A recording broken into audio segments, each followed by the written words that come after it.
The story of the Mughal Empire begins in the year 1526. A young warrior king named Babur rode down from Central Asia. He had his eyes set on the rich plains of India. Babur was a descendant of Timur and Genghis Khan. He was a skilled military strategist and a ruthless conqueror. He challenged the Lodi dynasty, the rulers of Delhi. The two armies clashed on the historic battlefield of Panipat. It was a fierce and bloody encounter. Babur's cannons and superior tactics won the day. The Lodi dynasty was defeated, and Babur emerged victorious. This decisive victory marked the beginning of the Mughal Empire. It would go on to rule over most of the Indian subcontinent for centuries. At its peak, the Mughal Empire stretched from the icy peaks of the Himalayas in the north. It extended to the Deccan Plateau in the south.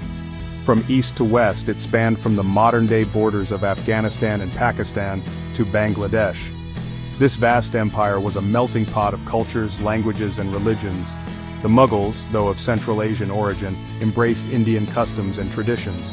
They integrated themselves into the fabric of Indian society. This fusion of cultures would become a hallmark of the Mughal Empire. It led to a unique blend of Persian and Indian art, architecture, and governance. Babur's grandson Akbar ascended the throne in 1556. He was just a teenager then. Akbar would prove to be the greatest of the Mughal emperors. He inherited a vast but fragmented empire. His reign spanned nearly 5 decades.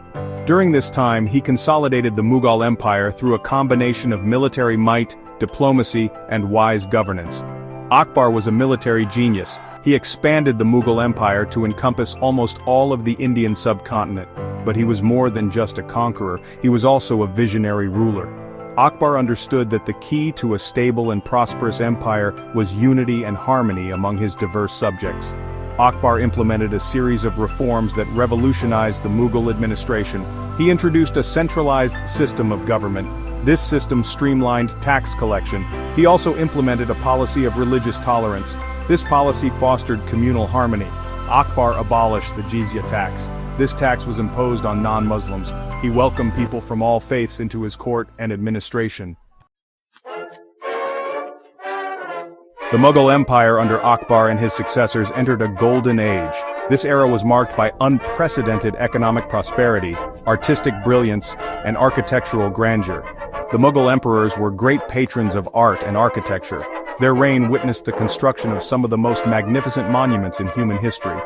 The Taj Mahal, built by Emperor Shah Jahan in memory of his beloved wife Mumtaz Mahal, stands as a testament to the architectural genius of the Mughals. This white marble mausoleum, adorned with intricate carvings and precious stones, is considered one of the 7 wonders of the world. The Mughal court was a hub of intellectual and artistic activity.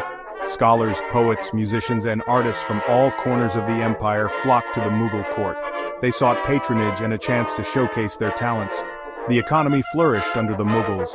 The empire was strategically located on the trade routes connecting Europe, Asia, and Africa. The Mughals established a stable and efficient tax system. This system encouraged trade and commerce.